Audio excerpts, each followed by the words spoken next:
Sir ಇನ್ನೊಂದು sir murder ಕೇಸ್ನಲ್ಲಿ arrest ಆಗಿ ಈಗ ಆಲ್ರೆಡಿ ನ್ಯಾಯಾಂಗ ಬಂಧನದಲ್ಲಿದ್ದಂಥ ಆರೋಪಿಗಳು ಐಷಾರಾಮಿ ಬಟ್ಟೆಗಳನ್ನ ಹಾಕ್ತಾರೆ. ಅವ್ರು ಹಾಕುವಂಥದ್ದು 16,000 ಬೆಲೆ ಬಾಳುವಂಥ ಬಟ್ಟೆಯನ್ನು ಹಾಕ್ತಾರೆ.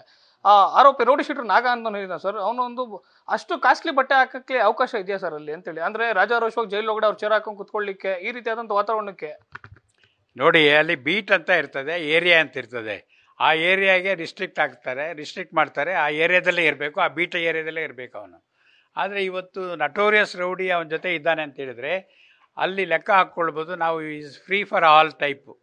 ಏನು ಸಂತೆಯಲ್ಲಿ ಎಲ್ಲ ತರಕಾರಿ ಮಾರ್ತಾನೆ, ಇನ್ನೊಂದು ಮಾರ್ತಾನೆ, ಮತ್ತೊಂದು ಮಾರ್ತಾನೆ, ಹಾಗಾಗತ್ತಲ್ಲ, ಹಾಗಾಗಿದೆ ಅಲ್ಲಿ. ಸಂತೆ ಅಲ್ಲ, ಅದು ಒಂದು ಜೈಲಾದರೆ ಭಾಳ ನಿಯಮಗಳಿದ್ದಾವೆ. ಆ ನಿಯಮಗಳು ಒಳಪಟ್ಟನೇ ಮಾಡಬೇಕು ಕೆಲಸ.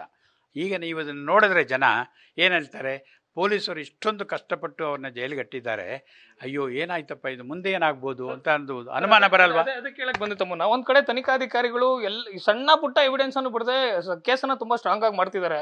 FSL ರಿಪೋರ್ಟ್ ಆಗಿರ್ಬೋದು, ಪ್ರತಿಯೊಂದನ್ನು ಕಲೆಕ್ಟ್ ಮಾಡುವಂಥದ್ದು ಒಂದ್ ಕಡೆ ಆದ್ರೆ, ಮತ್ತೊಂದ್ ಕಡೆ ಇದೇ ಪೊಲೀಸ್ ಇಲಾಖೆಯಲ್ಲಿ ಬರುವಂತ, ಕಾರಾಗೃಹ ಇಲಾಖೆ ಅಂಡರ್ ಅಲ್ಲಿ ಬರುವಂತ ಜೈಲಾಧಿಕಾರಿಗಳು ಏನ್ ಮಾಡ್ತಿದ್ದಾರೆ ಅಂತೇಳಿ ಸರ್, ತನಿಖಾಧಿಕಾರಿಗಳು ಎಲ್ಲ ಒಂದ್ ಕಡೆ ಅವ್ರ ಮನಸ್ಥೈರ್ಯವನ್ನು ಕುಗ್ಸುವಂತ ಕೆಲಸ ಅಲ್ವಾ ಇದು ಅಂತ? ಅದಕ್ಕೆ ಹೇಳಿದ್ದು, there must be a consistency.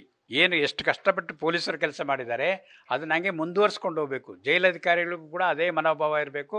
ಅಷ್ಟೇ ಕಟ್ಟುನಿಟ್ಟಾಗಿ ಅವರು ಈ ಒಂದು ಕೇಸಲ್ಲಿ ಅಥವಾ ಬೇರೆ ಈ ಥರ ಅಪರಾಧಿಗಳು ಯಾರೇ ಇರಲಿ ಅವ್ರ ಬಗ್ಗೆ ನಡ್ಕೊಳ್ಬೇಕು. ಅಲ್ಲಿ ಯಾವುದೇ ರಾಜಿ ಮಾಡ್ಕೊಳ್ಬಾರ್ದು.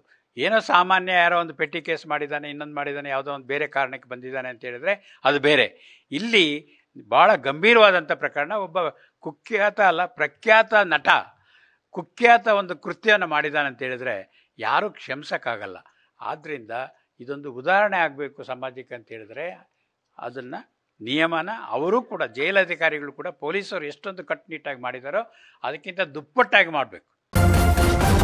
ನ್ಯೂಸ್ ಫಸ್ಟ್ ನಿರ್ಭೀತಿಯಿಂದ ನಿಮ್ಮ ಪರವಾಗಿ.